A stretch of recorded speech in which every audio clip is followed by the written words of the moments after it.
I once lost my way. There was a time in my life when I thought I knew exactly who I was. I thought I understood human nature. I thought I understood love. I thought I understood karma, right and wrong. But the longer I lived, the more I realized something that was hard to accept. Some people don't really understand life, and some people have never truly understood themselves. I used to be one of them. There were years when I was living in ignorance without even knowing it. I was living in ego and calling it self-respect, living in pride and calling it strength, living in pain and mistaking it for love, living in illusion and thinking I was fully awake. Old illusions. Looking back, I can see that the person I used to be moved through life wearing far too many masks. Some masks were made to be accepted, some were made to protect myself, and some were only there to hide my weakness, my shame, and the wounds I couldn't even bear to face. From the outside, I probably looked like an ordinary person, still living, still smiling, still talking, still moving through relationships, through different seasons of life, through wins and losses like everyone else. But deep down, some things in me had been off for a very long time. There were false beliefs I held on to so tightly.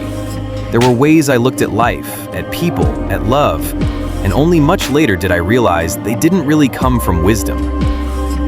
They came from pain, from ego, from deep inner emptiness I had never even learned how to name. The truth about suffering. There were times when I thought I was the one being misunderstood.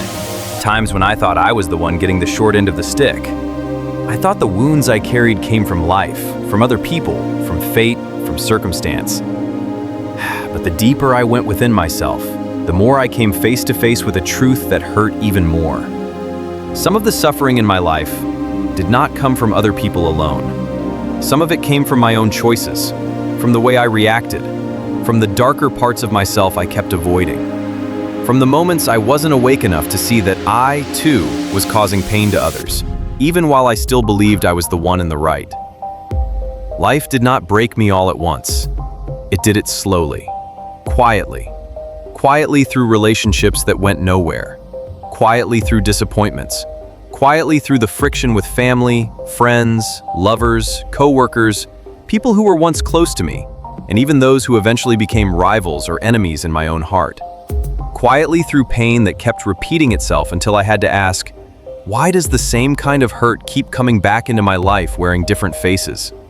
Why does the same kind of loss, the same kind of betrayal, the same sense of emptiness, the same loneliness, keep returning over and over again?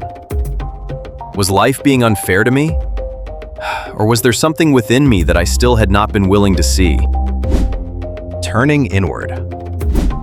That question opened a very different door. A door that no longer rushed to blame other people. A door that no longer looked at everything through the shallow lens of right and wrong. Instead, it turned inward and began to look deeper, into cause and effect, into the shadow, into old wounds, into projection, into the unconscious patterns quietly shaping the way I loved, hated, reacted, attached, expected, and got hurt. The more I observed myself, the more clearly I began to see one thing. Not every intense reaction is the truth. Sometimes, the strongest reaction is just an old wound being touched. Sometimes, what we hate most in others is exactly what we have not yet had the courage to face in ourselves. Sometimes, we think we are seeing someone clearly, when in reality, we are only seeing them through the filter of our own projections. From there, I began to search. I searched through my own lived experience. I searched in the stillness that came after pain. I searched through honest observations of how people treat each other, when they love, when they are angry, when they are hurt, when they feel powerless, when they hold power, when they are afraid of losing, when they are afraid of failing. I also moved through many different perspectives. Some things I learned through behavioral psychology. Some things I came to understand through Carl Jung, through the shadow, projection, the mask, and the rejected parts of the self. Some things became clearer to me through metaphysical systems such as feng shui, physiognomy, astrology, and numerology. Some things I was able to release through natural healing practices, body cleansing, qigong, meditation.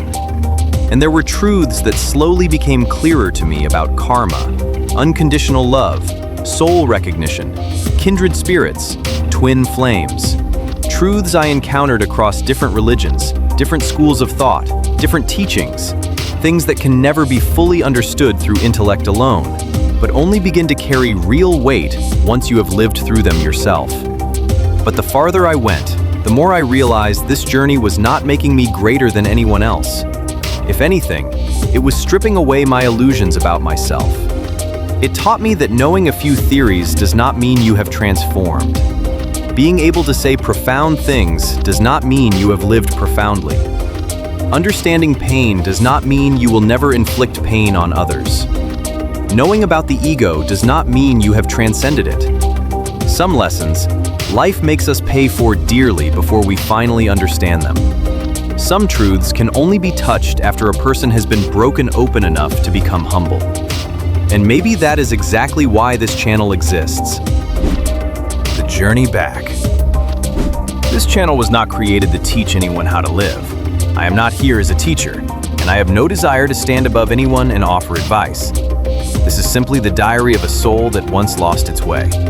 A soul that once lived in ignorance, pride, and illusion. A soul that made mistakes, that caused pain to others, that received pain in return, that clung to things that were never real, that saw life through the distorted lens of hurt and ego. And then, little by little, life began to break it open. Not to destroy it, but maybe to wake it up.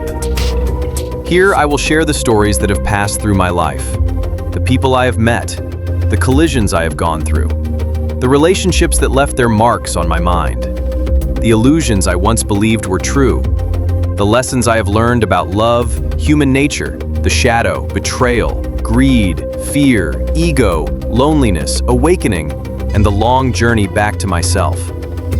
Each video may be a story, an event, a wound, a moment of collision, and from that, a perspective, a reflection, a deeper look into what is truly happening inside a human being. Not to draw conclusions for anyone else, not to force anyone to believe, only to share with those who are meant to find it. Those who have lived through heartbreak, those who have looked in the mirror and no longer recognize themselves, those who have spent too long living inside the fog of pain, pride, expectation, and loneliness. There were times when I thought suffering was only a punishment, but over time, I began to see that maybe suffering is also a way of softening an ego that has grown too hard, of slowing down a person who has been moving too fast, of humbling a soul that once lived with far too much false certainty, of forcing a lost soul to stop and look back at the road it has been walking. And somehow, I believe God gave this soul another chance, a chance to return, a chance to become aware, a chance to live more slowly, more honestly, more awake, a chance to understand that the greatest journey in life may not be going far enough to become someone else, but returning deeply enough to finally see who you really are. I'm still learning that every day. I am still not a perfect version of myself. There are still parts of me that need to be faced, still old habits, old shadows, old reactions that sometimes come back. But maybe the difference now is this. I no longer want to run from them the way I used to. I want to see. I want to understand. I want to be honest. I want to take small steps on this journey back, even if it is slow, even if it hurts, even if no one sees it. And if you are listening to these words, if you too have ever felt lost in this world, if you too have carried pain you did not know how to name, if you too have ever felt distant from your truest self, then maybe this journey will feel familiar to you. This is not a place for perfect answers. It is only a quiet place where we can look back together. Look at what once hurt us. Look at what we once did to others. Look at what we believed, clung to, feared, and avoided. And maybe, through that honest reflection, another path will begin to open. This is the first video, and it is also the opening of this entire journey. A journey that does not look outward too much, but inward. into the deepest layers of memory, pain, ego, shadow, belief, and awakening. If you want, you can walk with me. No need to rush. No need to force anything. Just be real. Because some journeys only begin when a person becomes honest enough to admit they once lost their way.